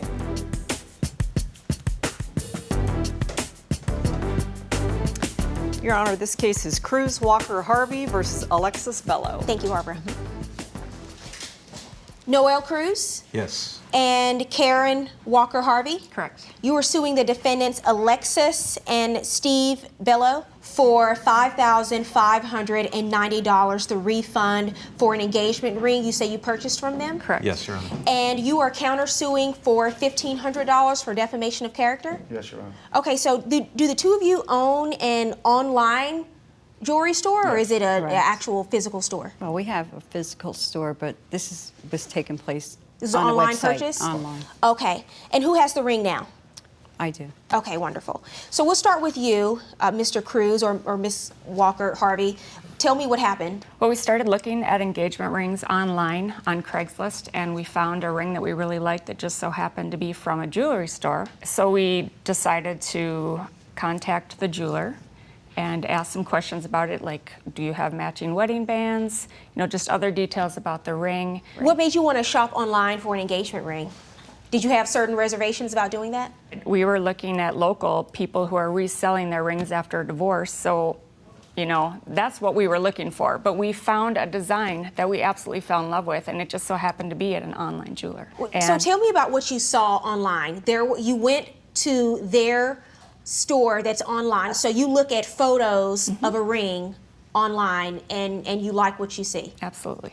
Okay, and so you then place the order. Did you ever speak to them before placing the order, or did you just do it all online, make the purchase, and they sent you the ring? Well, there was a phone call between Karen and Alexis about the ring online, asking some questions, and then from then on forward, we did a lot of email exchanges between us. Before you purchased the ring? Before we purchased the ring. It wasn't until May that I actually sent an email saying, here is, the order that we want. Can we still get it at this reduced price? Because they were advertising it at 14% off, I believe. Okay, what was the advertised price for the ring? $38.90. $38.90. Okay, what was the issue the first time they sent you the ring? We got the ring, and the design was exactly as it looked like in the picture, except there was no shine, no sparkle, no life to this ring, not like what was described in the photograph. We brought it to a jewelry store to see the sparkle, and she says any ring's going to sparkle in a jewelry store. So we brought it to the jewelry store, and we compared it with the exact same stones, the exact size stones that were VS2, and our ring did not compare at all. So I contacted the defendant and asked her, why would that be? And she said she put in SI1 stones, which is a grade or 2 below. Okay. And she had offered to fix it for an additional $350 until I pointed out the ad for the ring was for VS2 stones. Okay, so when you got the ring, it had lower grade stones Correct. than what was advertised in the ad, correct? Well, here's the thing. With diamonds, I mean, you can get, somebody can tell you they're VS2. Even my diamond supplier will sell me VS1. And when I bring it to my appraiser, he's going to say, no, they're VS2, they're SI1. Subjective. It's sort of by an expert eye, right? Okay. And that's how they can tell the quality of a diamond. But I agreed to change the stones and upgrade to change them. the stone and upgrade them. I did upgrade the stones. And did you pay extra for that? We did not. So the first time you sent the ring back, you changed the stones. I upgraded the stones to VS2. And then you sent it back. Okay, and what happened when she sent it back to you? That ring was a lot shinier, more improved. However, it still did not look like the photo that's supposedly stunning, beautiful. It had no character, not like the photo of the ring online. Do you have a photo you want to show me? Excuse me, she said the first ring was exactly as pictured. The design was the same with the bows and the round part, but the diamonds themselves look nothing like what you show on your website. So what is this a photo of? Whose photos are these and what am I looking at? The photo on the right is the photo that we took of the first ring that we received. The one that we are saying is dull and lifeless, and we returned. The one on the image on the left is the photo from their website. We never received the ring that you were supposed to design for us. You sent us something wrong. We didn't want it because 3 times now we've received. Hold on a second, because I want to take this step by step so I understand. Coming up on Judge Faith. So what are you talking about? Because we had 2 different CADs made at that time. So you sent them the wrong ring? Yes. Yeah. And whose fault is that?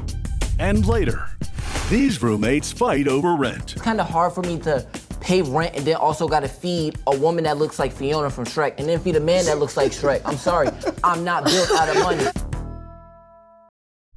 Plaintiffs Noel Cruz and Karen Walker Harvey say that the engagement ring they ordered didn't look anything like the advertised pictures, and they are suing for a refund. Defendants Alexis and Steve Bellows say they offered the plaintiff store credit and owe nothing more. You at some point pay for an upgrade. After she reassures us that it will not be considered custom and void the return policy, Okay, I understand we paid that. $1,700 more for larger side stones. Okay, that was the second time. No, this was after we returned the second ring. This is the creation of the third. We wanted bigger side stones and to get rid of the millwork that makes it look vintage and make it more modern. So before they returned the ring the third time, you paid $1,700 for the upgrade. So she pays the $1,700. What work do you do on the ring at that point? We increased the side stones from 0.50 to a full 1 carat. The metal weight was increased as well.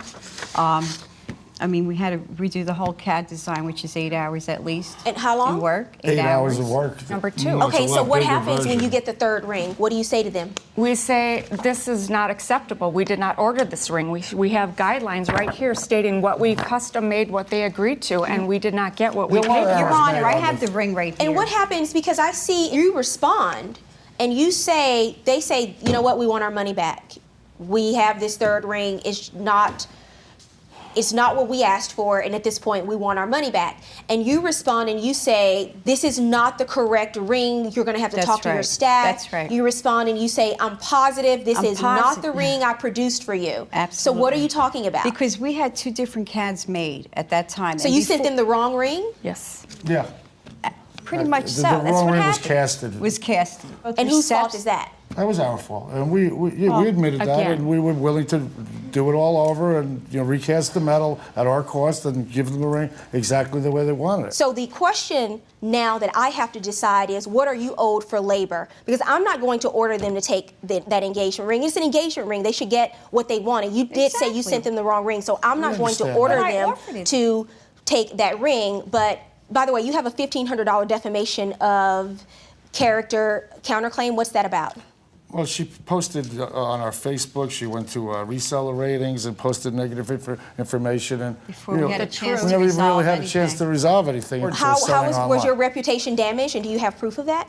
Well, we have the postings that she. I can't get that. I can't get it all. So the fair thing to do in this case, I'm going to order you to refund the plaintiffs the cost of the first ring before you did all the work.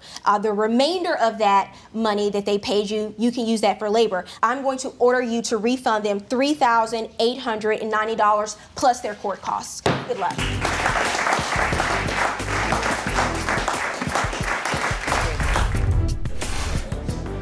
Plaintiff Christopher Cole says he and the defendant moved into a 3-bedroom apartment together, but was forced to evict the defendant because he quit paying his rent. The plaintiff is suing for overdue rent and utilities. Defendant Tariq Allen says he never signed a lease when he moved into the apartment, and that there was a mutual agreement that he would pay his rent with food stamps. He is accompanied by his witness, Keontae Reynolds. Christopher Cole? Yes. You were suing the defendant Tariq Allen. Yes. For $3,500 you say he owes you for unpaid rent and utilities? Yes, Your Honor. You brought a witness with you today, sir, Miss Keontae Reynolds? Yes. How are you? I'm fine, and yourself? Good. Mr. Cole, we'll start with you. When did the two of you first move in together? We moved in November of 2012, exactly. And how long did he live with you? 1 year, about 6 months. 1 year and 6 months? Yes. So what month and year did he move out? Around May of 2014. Okay. So let's start from the beginning. How do you know Mr. Allen? How did the two of you meet and become roommates? Oh, we met junior year in high school. We went to high school together, finished graduation. We always hang out. You know, we started working at a warehouse together and everything. We just friends. He's like family, brother. Pretty much after that, we figured, oh, well, it was so much to do out here. We might as well get a place together, live it up, So after that, we decided, let's get a place, just go for it. Where were you living at the time? I was living with my mother prior to that. And it's like, we decided from there, he moved to my house. From there, it was like, why we gotta listen to all these rules? Let's get our own place. We do what we want to do. So instead of living with your mother and having rules, yeah, we decided to move with each other and do elsewhere. what we wanted to do. Okay, all right, live it up. Mm-hmm. Okay, so what kind of place did you get, and were you all on a lease, or what was the arrangement? No, originally it was supposed to be us three, but we couldn't really run Tariq's credit. I didn't want any three. Hold on for a second. You say there were supposed to be three of you? Yes. Who's the other person? Mr. He's not here, but okay.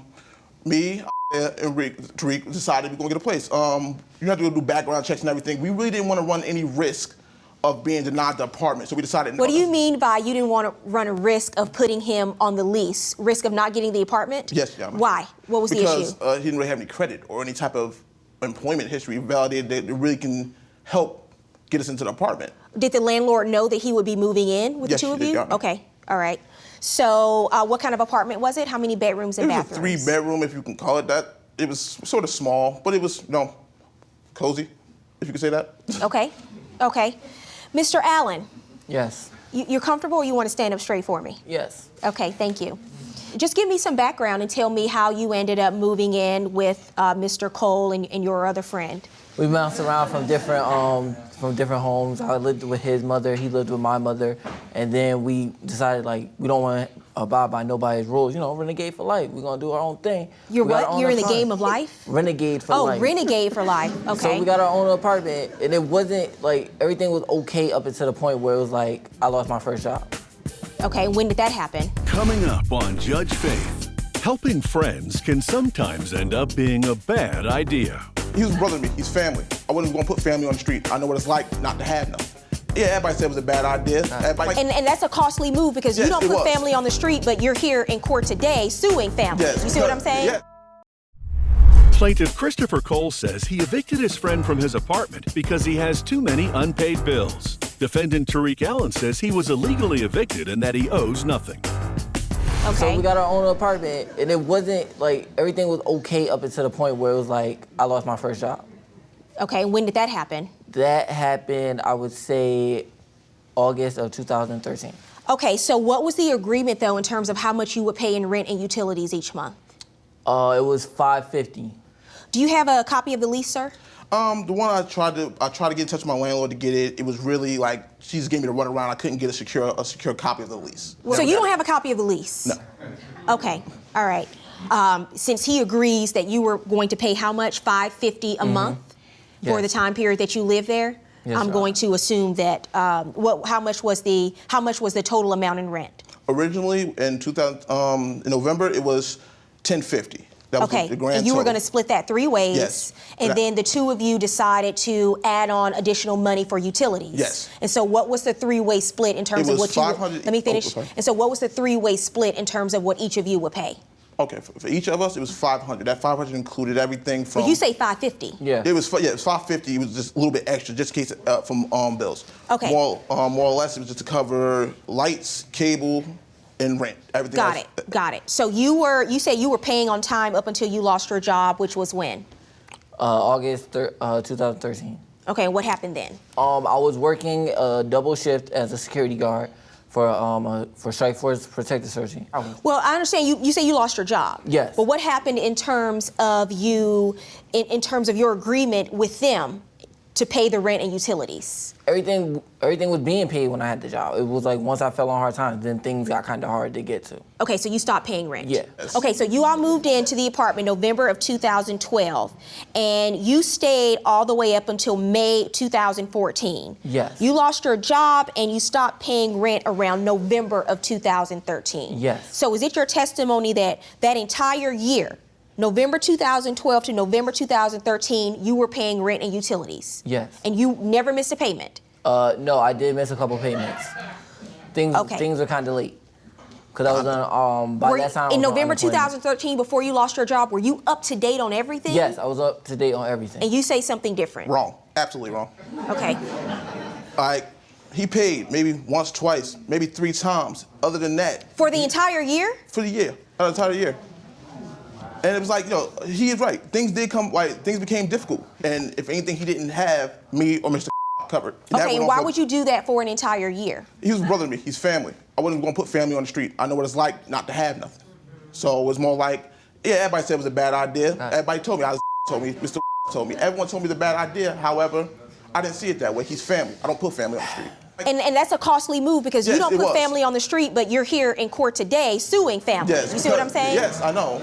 But it came down to, it wasn't supposed to get to this level. But you say that there was a different arrangement. Yes, because there what was really that was. arrangement? Okay, Your Honor, what Mr. Cole over here has failed to put out there is that we came up with an agreement after I lost my job, I went on welfare, I got food stamps. I got food stamps, and he was like, okay, if you put food in the house, I'll take care of your half of the rent. That's after you lost your job? Yes. Okay, so November 2013, you have this arrangement. He's going to pay in food stamps. The next month, ma'am, December of 2013, that's when you move in. Incorrect. I moved in November 2013, and even before I moved in, I was helping with things that were missing from Mr. Allen. Hold on for a second. So November 2013, you lose your job. Yes. There's this agreement that you would pay in food stamps, and then you move in the same month. Mm-hmm. And the agreement is you're going to move in because you're going to help pay rent at that point. Yes, he was covering whatever he could cover in money and food stamps, and I would pay the difference for his room. So does anybody whatever- have a record of any of this? How much money he was giving and when? I didn't have a record of what he had. I have affidavits from the new roommate that was after Keontae moved in. Do you have a record of what money he was giving you and when each month? No. I didn't think to go through a paper trail to friends. Your I Honor, assume people to pay. It's kind of hard for me to pay rent and then also got to feed a woman that looks like Fiona from Shrek and then feed a man that looks like Shrek. I'm sorry, I'm not built out of money. I can't sit here and help everyone eat, you feel me? Now, Judge Faith rules. From when you moved in 2012 all the way to November of 2013 when you say you lost your job, how many times do you think you paid? Your Honor, if I had to roughly guess, I say I paid maybe 3 times out of that. But what Mr. Cole that's what has he said. what Mr. Cole has failed to also tell you that This is the part where you say, I know I still owe for utilities that were not paid, and I know I owe for a part of that, and I need to pay that. Mr. Allen, based on the testimony I've heard here from both sides today, I'm going to order you to pay the full amount that the plaintiff is seeking in this case. Judgment in favor of the plaintiff, $3,500. This tenant thought it was bad enough getting evicted. You know, I went and fought the eviction, so I'm at the eviction case, and, you know, I lost. I go home, I look inside, and everything I own is stolen. But the defendant says he caused his own problems. Policemen came over, they came into the house, they came into the kitchen, they looked in Mr. Rhodes' room, and they saw someone in his room doing drugs. When you have someone in a home selling heroin, they're going to be paranoid. And later, a friendship destroyed over a rental car mishap. So you were driving the rental car, Yes. and you hit your car, which your daughter was driving from behind. Yes. Okay, and that's what caused the damage? Yeah. I gave her the $280. I think the balance left was like $200. I was like, put that towards what I owe on the car. She never did that. Plaintiff Josh Rhodes is suing the manager of his former rental room for $14,900, the cost of stolen belongings and rent he says he is owed. Defendant John Scourge says he was forced to evict the former tenant and denies stealing his property. Remain seated and come to order. Court is now in session. The Honorable Judge Faith Jenkins presiding. Your Honor, this is Rhodes versus Scourge. Thank you, Barbara. Joshua Rhodes, Yes, Your Honor. you are suing the defendant, John Scourge, for $14,900. Correct. $9,900 for 18 months of rent you say you paid to him to rent an illegal apartment. Correct. And $5,000 for musical instruments you say he stole from you. Correct. Tell me what this case is about. Well, I was referred to the place too where I was living by a friend, and it was a garage. Wait, you were living in a garage? Right. It was a garage at first, and I kind of turned it into a room. I figured I'd move in there, and then once the room became available, which we had talked about, I would move into the room. You own a home with a garage and you rent out various rooms. Can you just explain to me how that works? I rent a room in the house myself, so I do not own the property. Okay. The garage was being rented out. He agreed to move in and moved into the garage. But he made an agreement with you, so are you managing this home? How does it work? I'm kind of collecting the rent and then paying the landlord. Okay, so how many rooms are rented to various people? 5 rooms. Okay, and how much did you agree to pay in rent? It was $550.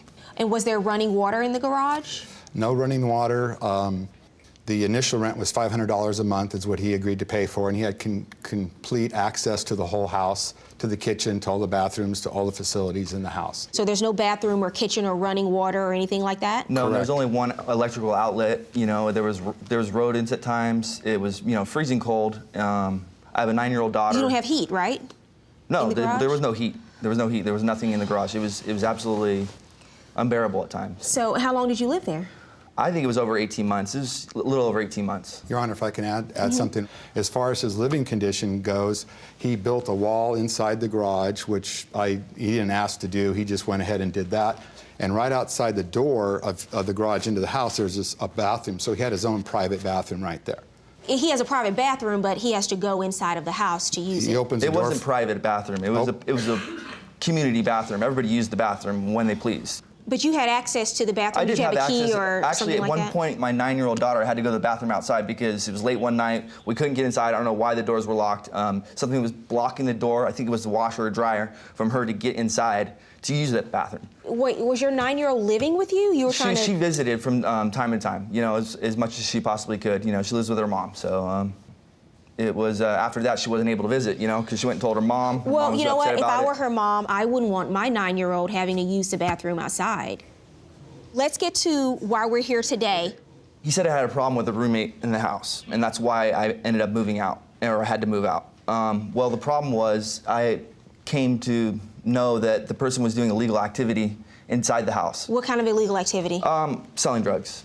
Okay, how did you learn that? Basically, seeing the people come and go, you know, and whatnot. Did you know, sir? I was aware of it, that was the implication that was going on, and I had spoken to him before about not doing that, you know, he was renting a room there, he had his room, he paid his rent, but that I didn't approve of that, and that he had to stop doing that. What kind of drugs was he selling? I think heroin. So what did you do? You called the police? Well, no, actually the person called the police, and the police came and they arrested him. They found, you know, I guess $50,000 and, I don't know, a bunch of heroin, a gun, and they arrested him and he left. And then Mr. Scourge had somebody else move in, I swear, not even an hour later. And you're upset because you thought that during this 18 months you were living in the garage, that at some point you were going to be upgraded to a room in the house. Yes, you know. And that didn't happen. Exactly what happened. And we had a conversation, and I told him I wanted to move to the room downstairs. He said to me that I made the garage kind of my own room, because I did fix it up. I painted it. I made it as nice as I possibly could. I put the wall up, you know, for my daughter, for me, make it the best possible. And yeah, we had that conversation, and he said, oh, you made the garage your own. You should just stay in here. It's going to be too hard to rent out a garage opposed from a room. If I could say something, I never promised him a room. You never promised him a room in the house? Correct. He was happy living where he lived. He had a lot of items in the garage, tools. He collected things. He had a big room there. He had his TV, his musical instruments. He was happy. Did we not have that conversation? He was happy about me moving out. He was happy being in that room. He lived there for 18 months. What happened? How did he end up? You say in your answer that he was evicted. Right. Tell me about that. The incident he's referring to is when he got into a confrontation with this roommate. With the drug dealer? Correct. Okay. I don't want to say drug dealer. Let's say him he's a drug user, okay? It doesn't... Well, he's selling heroin. I mean, you can call it whatever you want to call it, but he's dealing drugs from inside of the home. Correct. And heroin. That's right. When you have someone in a home selling heroin, they're going to be paranoid that someone's going to break in, because people know when you're selling drugs, there's money, and you have addicts coming there to buy drugs. I don't see how you could sleep at night in the home, personally. I heard a crash. I got up, I went outside. The police officers had been called to the house because of a burglary. So my roommate, that other roommate, what was the burglary? He had been robbed recently prior to this, and he thought somebody was robbing him. Why you don't want because to I have went a drug pounding on his dealer in door the home. because I saw somebody coming and going. So I went pounding on his door, you know, because I was sick of it. So the police came, and what happened? The policemen came over, they came into the house, they came into the kitchen, they looked in Mr. Rhodes' room, and they saw someone in his room doing drugs. They detained everybody that was in the house, the other roommates, myself included, while they did an investigation. So you're saying that the reason why the police detained everyone was because someone in the garage was doing some kind of drugs and they saw that? Correct. Okay, I don't believe that. Okay, you don't believe that? No, I don't. I was a prosecutor in Manhattan, and I had many drug cases. And when the police come and there's evidence that someone is dealing, selling, buying drugs in the home, they're going to search the entire perimeter. And the reason they did that was because they saw a person in his room with drugs. You weren't arrested, am I right? Am I correct? I was not arrested. I was not, exactly. So the only person who was arrested that day was the person dealing heroin out of the home, correct? Okay. Coming up on Judge Faith, the plaintiff sings the eviction blues. Why do you say you had to evict him? It was illegal for him to be staying there. Did you have another place to live? No, I had nowhere to go. And he knew that. I had nowhere to go, and he didn't care one bit, you know, if I was on the street or whatnot. Just get out. And later, the wrecked car is nothing compared to the wrecked trust between former friends. You can see lie written all over her face. That's the enemy. She is a liar. She is a liar. Wow. That's the enemy. They come to kill, steal, and destroy. Not a liar. You let him destroy not only a great friendship, but he destroyed you as being a potential great disciple for Christ. Plaintiff Josh Rhodes says he was forced to call the police on his drug-dealing housemate, which led to him being forced out of the home. Now he is suing the rental manager for damages. Defendant John Scourge says all the problems at the home were caused by the plaintiff. What did the police tell you about the garage when they saw the room? They asked, is this legal? And I said, I don't know. So they reported that to the city. Then the city filed a complaint for having somebody living in the garage. So you didn't get a room in the house. Right. And what happened? Where'd you go? What ended up happening? Well, I was being evicted, so I went to fight my eviction because, you know, I didn't think it was right that he was Did you have evicting another me. place to live? No, I had nowhere to go. And he knew that. I had nowhere to go, and he didn't care one bit, you know, if I was on the street or whatnot. Just get out. So where'd you go? Ended up back at my mom's, and, you know, I went and fought the eviction, so I'm at the eviction case, and, you know, I lost. I go home, my door has been removed, and I look inside, and everything I own is stolen. my $600 amp, my $1,000 amp, my guitars, my mixer, was this while my you were going to court? $2,000 60-inch TV. Where were you? This is while I was at the eviction case. Okay. And Do you know anything about that? Absolutely nothing. Your Honor, I asked all the roommates if anybody saw anything being removed out of my room. None of them said they saw anything. But you're suing him for $5,000 Because I have a feeling that he just let it happen, because it makes sense to me that, you know, he thinks that I owe money for back rent or something, or I screwed him over. Why do you think he owes money for back rent? Well, he stopped paying rent. He doesn't have to pay rent to live in an illegal. You cannot collect rent on an illegal apartment. He was still staying at the house there. You're suing for 18 months of rent. You say you paid illegally to the defendant and $5,000 of musical instruments stolen. So here's the thing about the instruments. You said yourself you're not sure what happened or who took them. And frankly, the fact that you had someone in the house dealing heroin and you had people in and out of that house all the time, drug addicts, probably drug dealers too, there's no telling who took your stuff. You're also suing for $9,900 in rent. You say you paid illegally, and that's for the rent you paid to him the entire time that you lived there. When you discover that the apartment is illegal, you don't get back rent for all the money that you've paid. Courts won't award you for back rent. The right thing for you to sue for is for all of the expenses that you had to incur to have to move from that illegal room to another place of your own. So I'm going to order the defendant to pay you a reasonable amount for moving expenses and also a reasonable amount for you to find another apartment and another place to live. So my verdict in this case is for the plaintiff. I'm ordering you to pay him $2,000.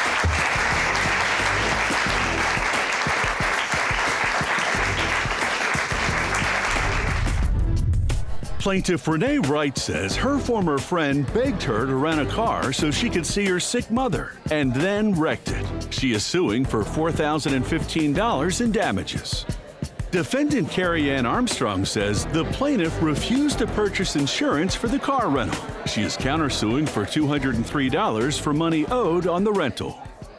Renee Wright? Yes. You are suing the defendant, Carrie Ann Armstrong, for $4,500 damages to an unpaid car rental and also pain and suffering? Yes. And you are countersuing Ms. Armstrong for $203 for a balance owed to you based on a car rental? Yes. Okay, how do the two of you know each other? I met Carrie Ann like a year and a half ago. I do street ministry and with youth. And so I met her at a barbecue, and when she found out what God had me doing, she wanted to partake in doing the marches along with us. When you say street ministry, are you trying to reach youth who are out on the street? Yeah, we are. We're trying to not only reach youth, but drug addicts, gangbangers, dope fiends, whoever it is that's in the street that's lost. What happened? How did we get here? What happened is, I was on my way to work. She called me on the phone, and she had a car that was a bucket that wouldn't go. And she called me, and she says to me, Renee, my car is overheating. She said, my mom is sick. I said, don't worry about it. What is it that I can do? You want to use my truck? She says, well, I want to know if you would rent me a car. Is what she just described accurate in terms of the conversation? You asked her to rent a car for you? Yes, it so you is. can go see your mom? How far were you traveling? Like 40 miles. Okay. Yeah, so at first I said no, but then I cared about her so much, and I was so grateful that she was my friend. Her mom's sick. Let me look out for her. She doesn't. Excuse me, I'm still talking. See, rudeness. She's rude. She let her daughter drive the car. That's not true. Sitting here. You rented a car on what day? Yeah, she tried to tow her car You know with the that's rental not car. true, Renee. Ma'am, you can see lie written all over her face. That's the enemy. She is a liar. She is a liar. Wow. That's the enemy. They come to kill, steal, and destroy. Okay, ma'am. Okay. I am not a liar. And you let him destroy not only a great friendship, but he destroyed you as being a potential great disciple for Ms. Christ. Rice, what date did you go and rent the car for the defendant? November 16th, 2013. How much did you pay for the car rental? Oh, let me tell you about that story. Can you tell me how much it was? Can you just tell me how much you paid? She didn't even have a bank card or enough money to get the rent-a-car. She had to use my bank card. This woman took the rent-a-car with her daughter, cracked it, and it's $2,000 worth of damage to where she was a second driver. And then guess what? Now I can't even rent. Ma'am, hold on a second. Now I can't even rent from her to rent a car because of the situation. Coming up, it takes coming to court to hear those very important words. Why don't you take the opportunity now to apologize for what happened? Plaintiff Renee Wright says her former friend wrecked a rental car and won't pay. She's suing for damages. Defendant Carrie Ann Armstrong says the plaintiff refused to purchase insurance for the car rental. How much were the damages to the rental car? $2,125. Okay, what happened? How did you have the accident? Okay, what happened? My daughter was driving my car. It's an older model car. Miss Wright? I'm sorry. I hit her from the back. So with the you rental car. were driving the rental car, yes, and you hit your car, which your daughter was driving from behind. Yes. Okay, and that's what caused the damage? Yes. Okay, so why do you feel that you are not responsible for that? When we went to the car company, when we were there, I said, since I'm paying for everything, you should get insurance. Since I'm driving the car. So and did she get car rental insurance? Oh my God, if And that then, was so true, you were a second driver, why you didn't get it yourself? I want you to calm down. I want to hear what she has to say. Did she get the insurance or not? No, she didn't want me to pay for it, and it was in all in her hands. Okay, so you're saying you're not responsible because she should have had car rental insurance to cover the car. Exactly. She decided to do something nice for you because your mother was sick and you needed a car to drive 40 miles away to see your mother. She didn't have to do what she did. I was hurt to this day, and I kept texting her, calling her, crying out to her, reaching out to her because I felt not only one bad about her mom, she was on my, she's my friend. She's being nice right now, but no, it wasn't you were like my that. friend on Facebook, It and wasn't like not only that, She's being nice. And you know, if you're friends on Facebook, you're I know, really but wait a friends. minute, Yeah, we this do is ministry, actually and nice no, right now. no, I'm not being nice Yes, right now. you are. I'm just trying Yes, to you are. stand. I want to and say something to both That's of you. not Let me true. say something to both of you because both of you are involved in, you say street ministry. Yes. You Yes. said in your answer that you mentor young people who are Yes. involved in gangs and Yes. guns and drugs. So frankly, I mean, what do you tell those young people when they make a mistake? You didn't have a car accident on purpose, you made a mistake. What do you tell those young people when they make a mistake about taking responsibility for their actions as their mentor? I guess now I'll tell them to own up to the things they do, own up to it. That's right. What's your counterclaim about? When I gave her the $280, after at the rent-a-car company, I think the balance left was like $200. So I was like, put that towards what I owe on the car. She never did that. And now, Judge Faith rules. Why don't you take the opportunity now to apologize for what happened? I'm sorry that I wrecked the car, and I thank you for renting a car for my mom. And I accept it. So that's the right thing to do. It's easy. That was the right thing to do. My judgment in this case is for the plaintiff. I don't want you to cry, Carrie Ann. I don't want you to cry because I do love you. But, you know, you kept avoiding me. You were going to make payment arrangements, and you never did. This is the bashing I get, like, even though Bashing? after this. Wow. After I said I'm sorry. And I said I appreciate it. I just told you I love you. Yeah, Something's but really it's wrong a lot of bashing. Miss Wright, You like to bash people too much. She apologized. I did. You accepted her apology. And you know what? After today, you ladies are both in Los Angeles. After today, let it go. Leave it alone, okay? This case is over. We're done. You apologize. You're going to pay her the $2,015.22 for damages to the car. Your counterclaim is dismissed. She doesn't have to pay you back for the car rental for obvious reasons. Judgment for the plaintiff. Good luck, ladies.